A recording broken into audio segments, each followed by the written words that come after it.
क्या है मामला आपका? मेरा मामला मेरे पति से थोड़ा विवाद चल रहा है। मैं उनके साथ रहना चाहती हूँ, वो मना करते हैं। मैं अलीगढ़ से आई हूँ उनसे मिलने के लिए। मैं बलिया गई थी उनसे मिलने के लिए कैथोलिक ब्रांच में। तो जैसे मैं ब्रांच में पहुंची वो वहां से चले गए।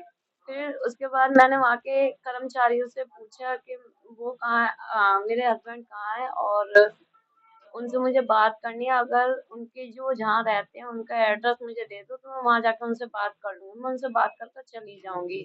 तो मुझे किसी भी कर्मचारी ने वहाँ के बारे में नहीं बताया। फिर इसके बाद मेरे पास जो बांसी थाना था वहाँ के एसएचओ का नंबर था, तो मैंने वहाँ कॉल कर करा और अवगत कराया। अवगत कराने के बाद उन्होंने कहा आप थाने पे आ जाइए। मैं थाने पे गई। थाने पे मैंने बात की तो वहाँ उन्होंने उनका नंबर से निकाल के तो उनसे बात करने की कोशिश की। बात की उन्होंने तो कहने लगा मैं तो किसी काम से आया हूँ। उन्होंने कहा कि आपकी बीवी आई है। तो कह रहे कि मेरी कोई बीवी भी नहीं है। कह रहे कि क्यों नहीं है बीवी? तो ये कह रहे कोर्ट ने उस शादी को अमान्य कर दिया। उन्होंने कहा कि अगर अमान्य कर दिया तो है तो आपकी बीवी, क्योंकि मैंने उसके खिलाफ मैंने एक्शन डाल रखा है कि मेरी भी बात को सुना जाए। उन्होंने एक तरफ का करा लिया और मेरी बात सुनी नहीं गई है कोर्ट में। तो इस सिलसिले में उनसे बात करने के लिए आई थी, इस मैटर को सॉर्ट आउट करें और अपने साथ रखें मुझे।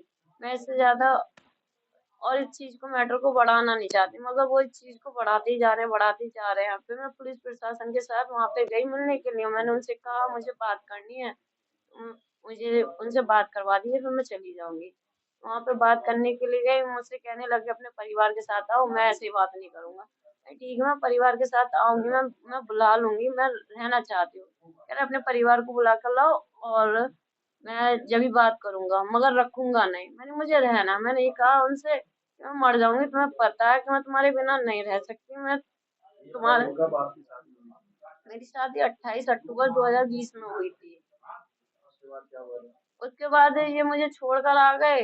छोड़कर आ गए। मैं इनसे फोन पे बात करती थी, फोन पे बात करती थी। मैंने मुझे ले जाओ ले जाओ। ये मुझे गुमराह करने में लगे पड़े थे। मुझसे बात करते थे, इधर दूसरी शादी की तैयारी कर रहे थे।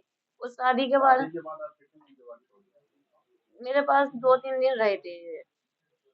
2-3 दिन के बाद छोड़ के चले गए। कहने लगे मैं आऊंगा, अपने परिवार वालों को साथ लेकर आऊंगा और तुम्हें विदा करा के ले जाऊंगा। तो इन्होंने उल्टा क्या किया, ना तो आए और ना परिवार वालों को लेकर आए।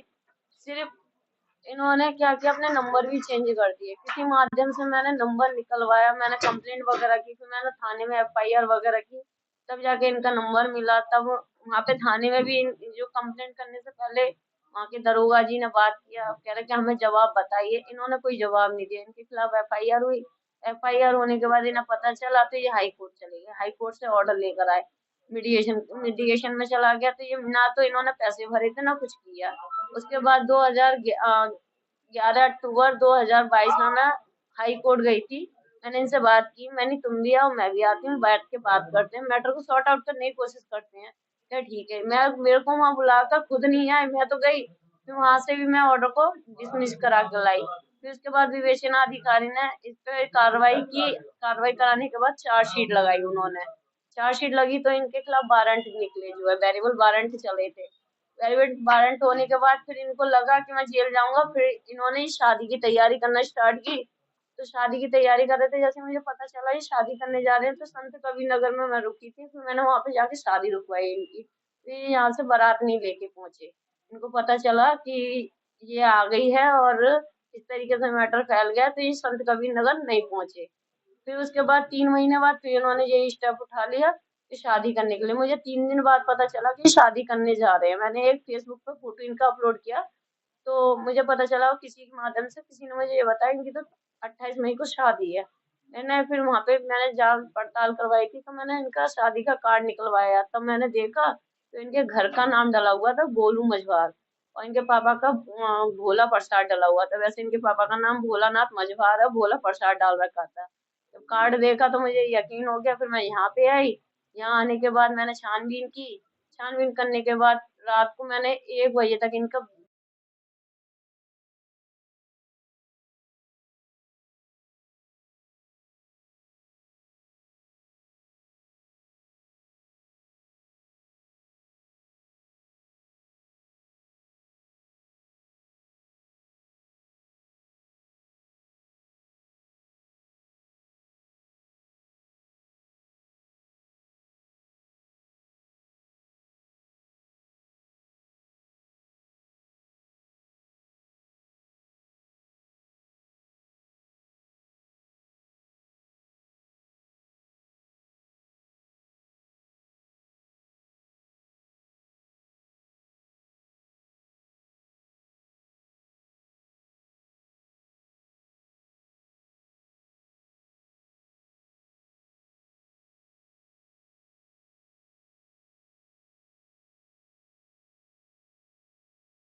हम बस ये मुझे इस तरीके से तोड़ना चाहते हैं, डेमोलाइज करना चाहते हैं कि मैं दूसरी शादी करके इसे नीचा दिखाऊं और इसको इस तरीके से कर दूं कि ये पूरी तरीके से टूट जाए। जो आपने शादी की उसका प्रूफ है आपके पास? हाँ, मेरे पास शादी की आपके वीडियो हस्बैंड कहाँ पे कार्यरत हैं? कैथोली ब्रांच है।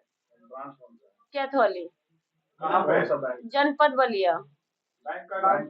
Central bank of India. आपका नाम? मेरा नाम अंजलि कुमारी।